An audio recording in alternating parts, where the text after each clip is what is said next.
So from Full Moon Entertainment, Full Moon Features, whichever way you want to describe it, I am going to be reviewing Baby Oopsie, Baby Oopsie 2, Murder Dolls, and Baby Oopsie 3, Burn Baby Burn, all in one fell swoop because these two should have never been two movies anyway. That's basically one movie.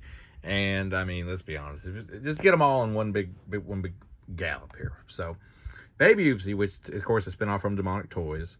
You have Baby Oopsie, which don't look really like how she looked or he looked or whatever this doll. I don't know the gender of the doll. It's a doll, but either way, it don't look like how it looked in the Demonic Toys movies.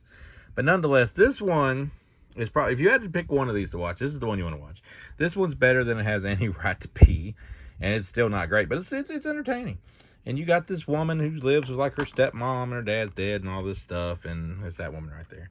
And she basically is doing YouTube videos where she kind of like plays with dolls, and she refurbishes dolls, and she starts receiving parts in the mail to complete Baby Oopsie.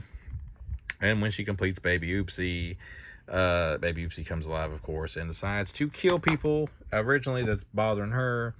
And then it kind of becomes one of these things where Baby Oopsie needs to kill people to stay alive because it has to have souls pretty much to keep going. It's funny. There's some cringy moments to it. There's some moments where you could say they probably thought they were being hilarious, but it's more cringy. There is one funny spot where Baby Oopsie slaps a Annabelle doll, basically.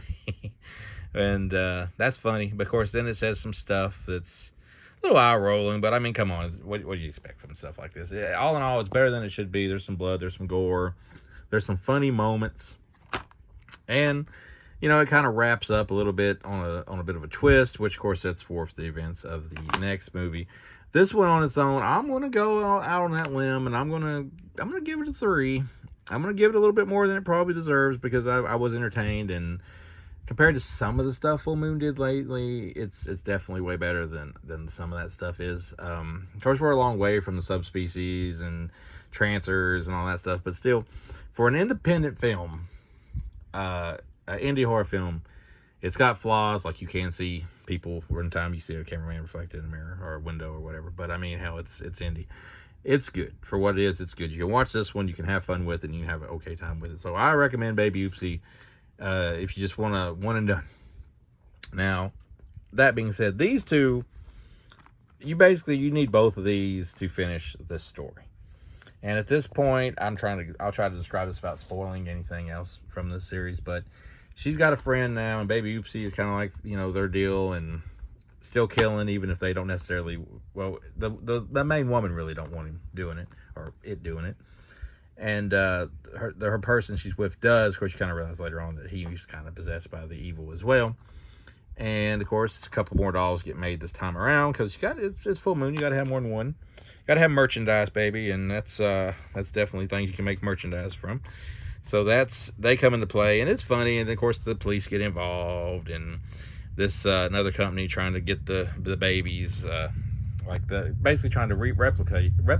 If I could talk today, the Baby Oopsie dolls gets involved, and because of that, she gets involved. Which, you know, there is hot women in these movies. It's Full Moon. You get some boobs and whatnot. And of course, they keep talking about a toy master, and of course, that comes into play, and the Vatican basically comes into play. So there's a lot of stuff that comes into play in this movie, a lot of stuff that happens. And when you get to like a boiling point for this one, it stops. And when it stops, you get this, and this finishes it. So this is barely an hour. This one here is barely an hour. It's 47 minutes. This one's just 46 minutes. Now, you could have done some cutting, and you could have kept this as one movie, and it probably would have been a better presentation, to be honest with you. This one completes this one. This one's got probably more violence and gore to it. This one just kind of throws in some kills, I think, to pace it out and make it a little bit longer. And I feel like they kind of tacked on the beginning kill scene of this one just to have a little something extra. But this one, you know, has some good stuff to it. And although they both have decent things to them, but they're not anything that I would go out of my way to see. I kind of think they should probably. I know Full Moon does stuff. They release the same thing more than once for different cuts. I mean, they're not above it, and I'm not dissing them. I mean, it's just how they do things, how Charles Bandham's always been, and that's them. And if they wasn't that way, we'd think something was up. But I feel like you should put these back together as one movie, and you'd have a movie that was on par with this Without this, this is a 2. This is a 2. And that's generous. But together, you get a whole story out of 3 of these. Although this one can stand on its own. These 2 need each other. These are available from Full Moon. If you like independent horror film, if you like Full Moon stuff, you're going to be okay with it. If you like demonic toys, which just sets up the table for like a whole new demonic toys thing or something if it wants to when it's all said and done. But this one's definitely worth checking out. These 2 together, but they're still not as good as that one. So that's the verdict.